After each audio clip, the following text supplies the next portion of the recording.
Before 2012, it was a daunting experience accessing banking services in Nigeria, moving from confirmation of checks in the banks to those locations where there are no banks because of insecurity or because of access. And that has excluded a lot of Nigerians from banking services.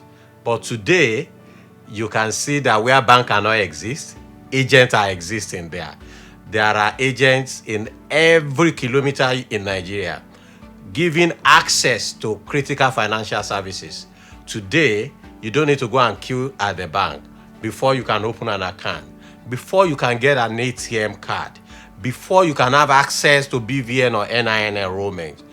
Involvement of agents with the inability of fintech players has really made this easy for Nigerians, and it has created over 2 million jobs. And it has increased a lot of employment generation in Nigeria because Nigerians are now finding it easy to patronize agents rather than the traditional banks. And these are the stories of agents in Nigeria.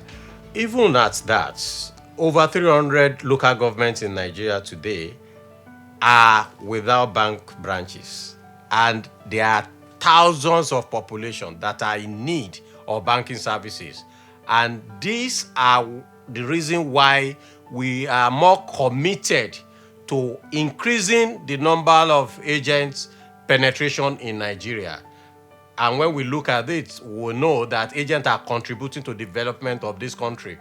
They have been the one that get themselves involved in NIN enrollment, and they have been able to move the numbers from about 45 million enrollment to over 100 million enrollments in Nigeria.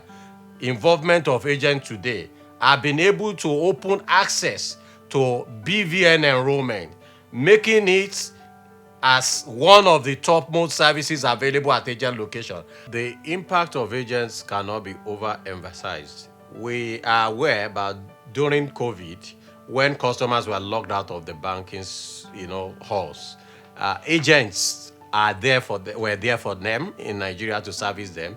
Agents were there to service people throughout the COVID era. Today, the same agents have been alleged of colluding with the bank staff to make cash very scarce at their banks, whereas this is ridiculous because agents are not in control of cash availability at the banks. Agents don't even have access to cash at the banks. Today, most of the agents are seen as individual by their various banks. They are limited to 100,000 naira cash, the way individuals are also limited to. So today, what agents have been able to do is to be innovative about sourcing cash. Because of the trust that the traders have in agent location, they are now taking their cash to the agents instead of taking it to the banks. So agents are getting their cash from filling stations, from merchant shops, from restaurants, and they have been able to use this to redistribute to the people. And when you look at it, agents are also incurring the cost on these services. So agents are not selling naira.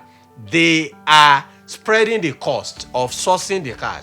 They're spreading the cost of transportation, spreading the cost of data on their services. That is what they are charging for.